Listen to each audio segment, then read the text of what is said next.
Let's talk about what grip you should be using. For beginner golfers or golfers that don't have strong hands, it's perfectly fine to use a 10-finger or a baseball grip. This is a perfectly fine grip to be using when you're just starting out with golf. It's not complex. The only thing that you need to make sure of is that your hands are connected. We need to connect those fingers of both the right and the left hand. Now the downside to a 10-finger or a baseball grip is that the trail hand can have a bit too much of an influence on the golf shot. We really want those two hands to work together. So that's why they created other grips to make sure that the hands work a bit more in unison.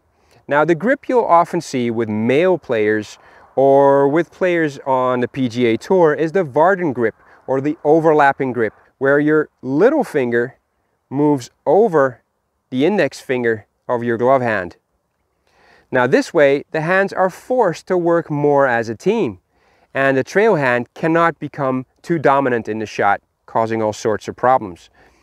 For players that don't have really strong wrists, I would suggest the interlock grip, where you point your index finger and you interlock those two hands. This is an excellent way for players with a little bit more flexible, a little bit weaker wrists to hold the grip. And this also allows for a better cooperation of both hands.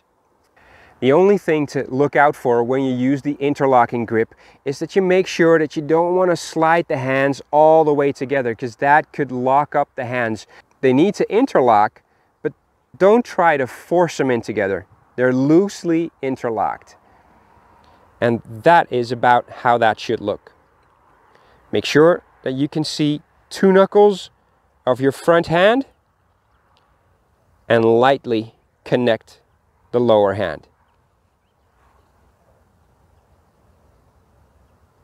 Choose a grip that you're comfortable with.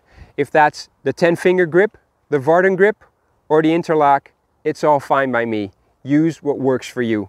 What you have to make sure of, though, is that you don't grip the club too tightly, because that will interfere with the proper release of the golf club. You don't need to grip the club that tightly. Just a light grip is enough to get the club stuck in your hands. That is why the grip usually becomes a little bit thicker towards the end. That way, if you just hold it loosely, look, it's not going anywhere. It's not going to slide out of your hands, especially not when you're using a glove.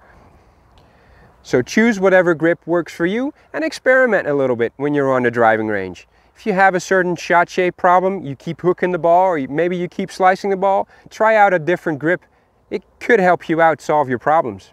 If you've made your grip selection, maybe now is the time to check out how you can hit the ball further.